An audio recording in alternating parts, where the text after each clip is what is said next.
नमस्कार। मेरा नाम दीपक वोरा है, भारत का राजदूत हूँ और बहुत अच्छा लगता है जब आपके चैनल से बातचीत करता हूँ। आज हम बात कर रहे हैं आपके अजीज़ दोस्त मैकडोनल्ड ट्रंप की। अब आप सब ये जानते हैं कि वो धंधे वाला है, बिजनेस में वो इंस्टेंट डिसीजंस लेता है।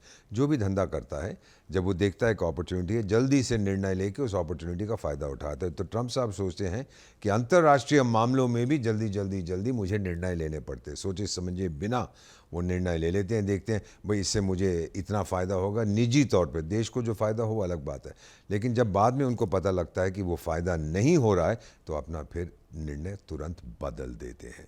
अब एक मज़ेदार चीज़ है, अमेरिका है दुनिया की सबसे बड़ी आर्थिक शक्ति, बहुत ताकत है उस देश में।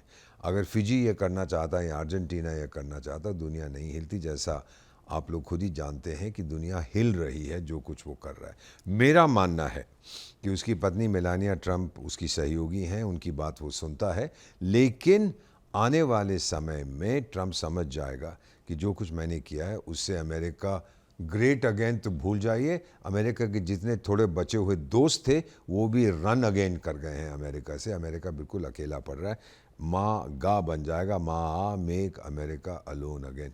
जिस दिन उसे इस बात का एहसास हुआ, मेरा ख्याल उसका रवैया सही हो जाएगा। मत भूलिए कि वो धंधे वाला है, वो अपना फ़ायदा देखता है। इसी को लेकर फिर से उनका रुख बदल गया, जिससे व्हाइट हाउस में उनकी बहस हुई थी। और मलेनिया स्लोवेनिया से आती हैं, तो पूर्वी यूरोप का हिस्सा है, जिसे एंटी रूस इलाका माना जाता है। यही वजह है कि दावा किया जा रहा है कि मेलेनिया रूस के खिलाफ ट्रंप को भड़का रही हैं क्या?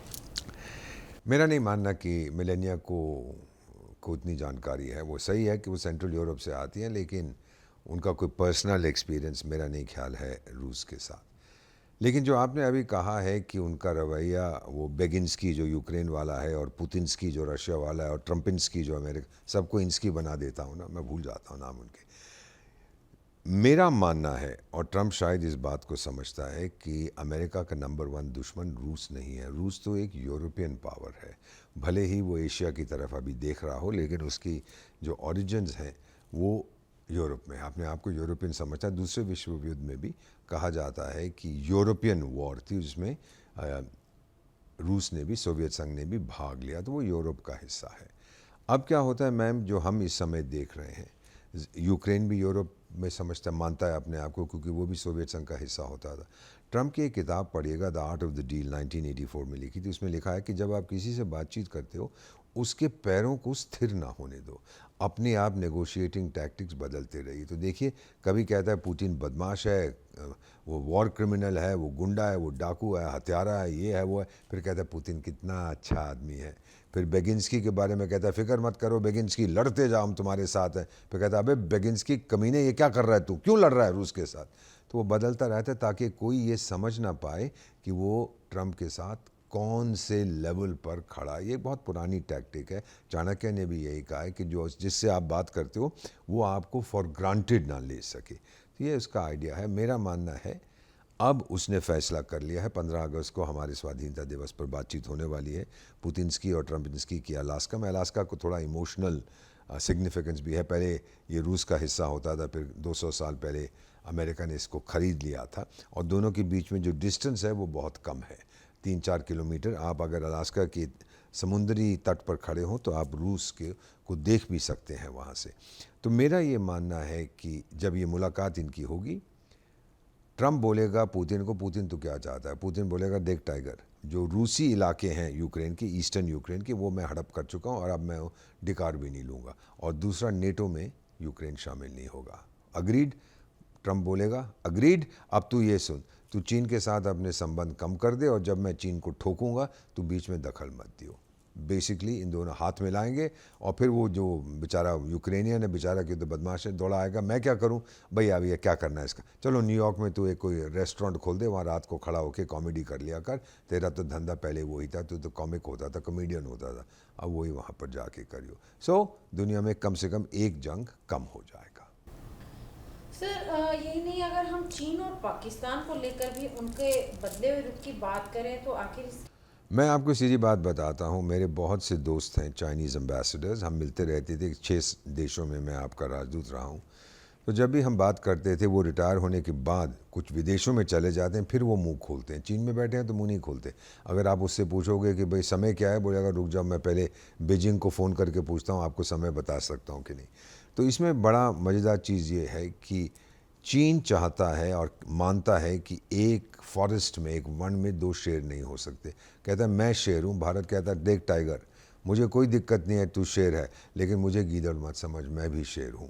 अब चीन इसको स्वीकार नहीं करता। चीन दुनिया का मालिक बनना चाहता है, एशिया का मालिक बनना चाहता है और पाकिस्तान का प्रयोग करना चाहता है कि भारत का जो ध्यान है वो पाकिस्तान की तरफ जाए, चीन की तरफ ना जाए। फिर चीन जो चाहे वो करता रहता है। क्या हम चीन पे भरोसा करते हैं? तो इसके जवाब में ये पूछूंगा कि क्या चंद्रमा पनीर का बना हुआ है? अगर आप कहते हैं हाँ बना हुआ है, तो फिर हम चीन पे भरोसा करेंगे।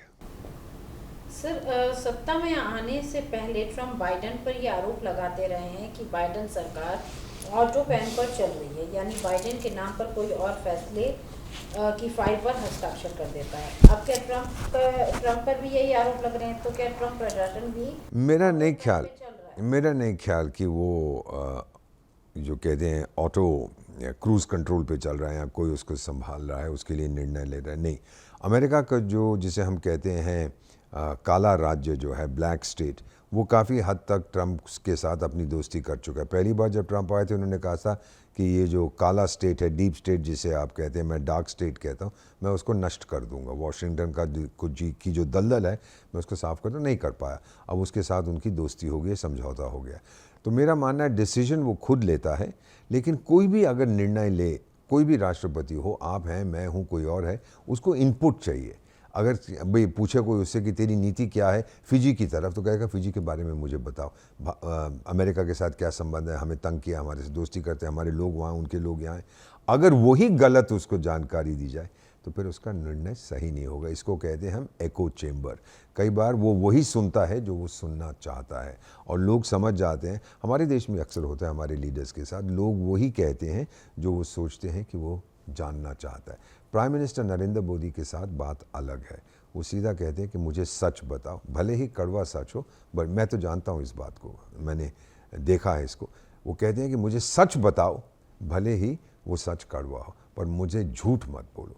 तो ट्रम्प साहब अगर ऐसा निर्णय लें, अपने लोगों से कहें भी सच्चाई क्या है, हो सकता है फिर उनके निर्णय सही हों। मेरा मानना है भारत पे जो प्रतिबंध लगाए हैं 27 अगस्त को अभी तक सस्पेंशन किया, उसके बाद फिर बोलेगा मैं 3 महीने और सस्पेंड कर रहा हूँ या मैं कैंसिल कर रहा हूँ, और फिर बोलेगा अच्छा मैंने याद नहीं है कि मैंने 27 अगस्त तक वो टैरिफ्स लगाए थे, सैंक्शंस लगाए थे। चलिए कोई बात नहीं, अब मैं मोदी साहब ने मुझे संदेश भेजा, हम भेजें या ना भेजें, वो कहेगा कि संदेश भेजा है। मैं कहा यार टाइगर क्यों झगड़ा कर रहे हो, चलो दोस्ती करते हैं। अच्छा ठीक है नरेंद्र मोदी, मैं डार्लिंग, अब सब कुछ खत्म। Thank you so much sir. Thank you बेटा, बहुत।